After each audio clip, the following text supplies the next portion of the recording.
केवल बड़ी बात कह देने से बात नहीं बनती है, बड़ा कुछ करने से बड़ी बात बनती है। देश महान नहीं बनता है केवल मोटर कारों से, देश महान नहीं बनता है ऊंचे महल मीनारों से, देश महान नहीं बनता है तोप तेग तलवारों से, देश महान नहीं बनता है फिल्मी डायरेक्टर स्टारों से, देश महान नहीं बनता है ऊंचे भाषण नारों से, देश महान बना करता है ऊंचे आचार विचारों से।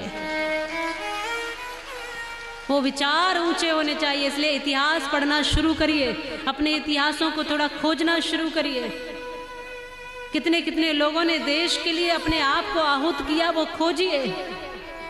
पढ़िए राम प्रसाद बिस्मिल को, जिन्होंने कहा था सरफरोशी की तमन्ना अब हमारे दिल में है, देखना है जोर कितना बाजुए कातिल में है, वक्त आने दे बता देंगे तुझे आसमां, हम अभी से क्या बताएं क्या हमारे दिल में है।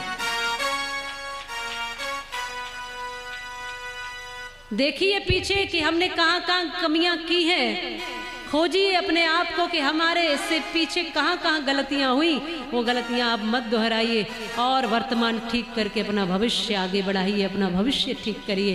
भारत का भविष्य वही होगा जो भारत का वर्तमान होगा, इसलिए वर्तमान को ठीक करने का प्रयास करिए। जब मैं देखती हूँ लोगों ने अपने इतिहास पढ़ने छोड़ दिए, इतिहास भी पढ़ा तो कौन सा पढ़ा, अकबर महान, सिकंदर महान, इतिहास भी तो ऐसे ही पढ़े। अकबर महान पढ़ा लेकिन वो महाराणा प्रताप महान नहीं पढ़े जो अकबर से पूरे जीवन घास की रोटी खाकर लड़ते रहे। महाराणा प्रताप महान है या अकबर, बताइए।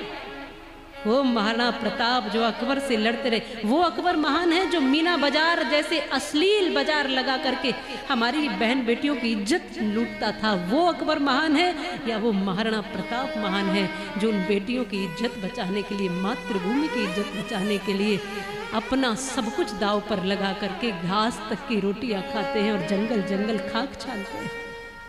फिर भी इतिहासों में पढ़ाया जाता है उन्हीं का इतिहास। तो सही सही इतिहास पढ़िए, इतिहासों की भूलों से कुछ सीखिए और कुछ अच्छा करने का प्रयास कीजिए। अपने हाथ में बागडोर लीजिए राष्ट्र की। राष्ट्र का निर्णायक कोई नेता नहीं होता, राष्ट्र का निर्णायक राष्ट्र का नागरिक होता है, प्रत्येक नागरिक होता है। इसलिए अपने हाथ में बागडोर लीजिए राष्ट्र की। ये देश मेरा घर है और मेरे घर में क्या होगा इसका निर्णय मुझे ही करना है। ये अपना विश्वास जगाइए। केवल एक छोटे घर तक सीमित मत हुई है कि मैंने जो चार दीवारी में अपना निवास बना लिया वही मेरा घर है। अरे तुमने सीख नहीं सीखी है गुरु नानक की साखी से, शायद अभी अपरिचित हो तुम कर्मवती की राखी से। तुमने जाकर नहीं देखा है जलियांवाले बागों को, तुमने जाकर नहीं देखा सिंदूर पूछी उन मांगों को। भगत सिंह की फांसी के अगर फंदे से पूछा होता, गुरु शिरोमणि गोविंद सिंह के बंदे से पूछा होता तो कभी न कहते तुम केवल ये महल मकान हमारा है, बरबस तुमको कहना पड़ता हिंदुस्तान हमारा है, हिंदुस्तान हमारा है। न हमको सही इतिहास पढ़ाए गए, न हमको सही सही चीजें दिखाई गई, सब कुछ छुपा लिया गया हमारे से। हमको दिखाया क्या गया, म्यूजियम के अंदर गांधी जी की बकरी की रस्सी दिखाई गई कि इससे गांधी जी की बकरी बना करती थी, वो रस्सी देखिए। लेकिन वो रस्सी नहीं दिखाई जो भगत सिंह ने फांसी का फंदा बनाकर अपने गले में डाली थी। अगर वो रस्सी दिखाई होती तो युवा का स्वाभिमान नहीं जागता क्या? जागता जरूर कि भगत सिंह फांसी चढ़ गए थे 23 वर्ष की उम्र में, इस देश के लिए कुछ मेरा भी कर्तव्य बनता है। उस बकरी की रस्सी से क्या स्वाभिमान जगेगा? तो हमको क्या दिखाया गया? स्वाभिमान का कुछ दिखाया नहीं गया, कुछ पढ़ाया नहीं गया।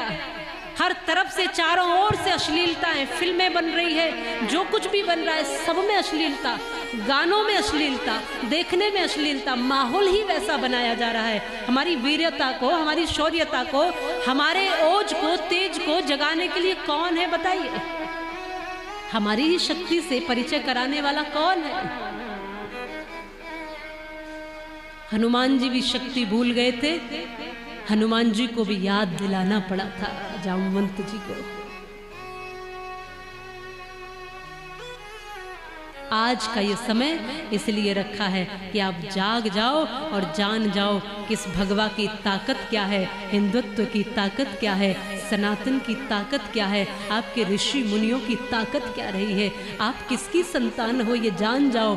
आप गौतम, पाणिनि, पतंजलि महान ऋषियों की संतान है। आप राम, कृष्ण, शिव शंभो को मानने वाले हैं। आप बजरंगी की अनुयायी है, बजरंग बली के आप प्रार्थना करने वाले, पूजा करने वाले उपासक है, भगवती माँ दुर्गा के आराधक। और आप ये जान जाइए कि कण कण में यहाँ देवत्व बसता है, इसलिए हम कमजोर नहीं हो सकते।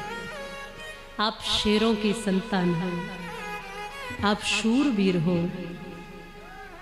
भगवती माता को तो शेरा वाली कहते हैं, लेकिन भारत माता को तो शेरों वाली कहते हैं। भगवती के पास तो एक शेर है, लेकिन भारत माता के पास तो तुम जैसे तमाम शेर है।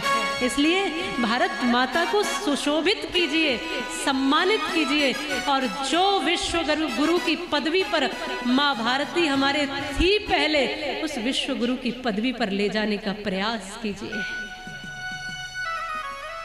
पूरे विश्व में डंका बजता था इस भारत का, पूरी दुनिया यहाँ नतमस्तक होती थी।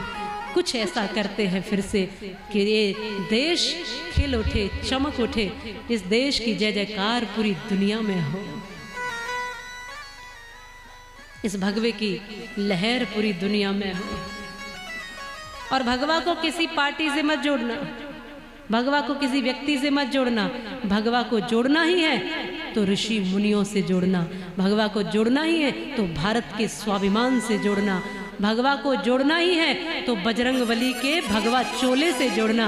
अगर भगवा को जोड़ना ही है तो वन जाते समय राम ने जो भगवा धारण किया था उस भगवे से जोड़ना। अगर भगवा को जोड़ना ही है तो अपनी संस्कृतियों से जोड़ना, ओज से जोड़ना, तेज से जोड़ना, किसी व्यक्ति या किसी पार्टी से मत जोड़ना। भगवा हमारा स्वाभिमान है हम सबका। अरे पार्टियां कल बनती हैं और कल बिखर भी जाती है, लेकिन ये देश था, है और हमेशा रहने वाला है। कोई किसी पार्टी के गीत गा लेता है, कोई किसी के गा लेता है, लेकिन है सब एक ही, कोई फर्क नहीं पड़ता है, याद रखिए। इसलिए गीत ही गाने हैं ना तो किसी व्यक्ति, किसी पार्टी के नहीं, गीत गाने हैं तो भारत माता के गीत गाइए, गीत गाने हैं तो उन ऋषि मुनियों के गाइए, इस मिट्टी के स्वाभिमान को जगा सको, कुछ ऐसे गीत गाइए। गीत गाने हैं तो भगवा में रंग कर गीत गाइए, और ऐसा रंग जो एक बार चढ़ गया तो छूटे ही नहीं।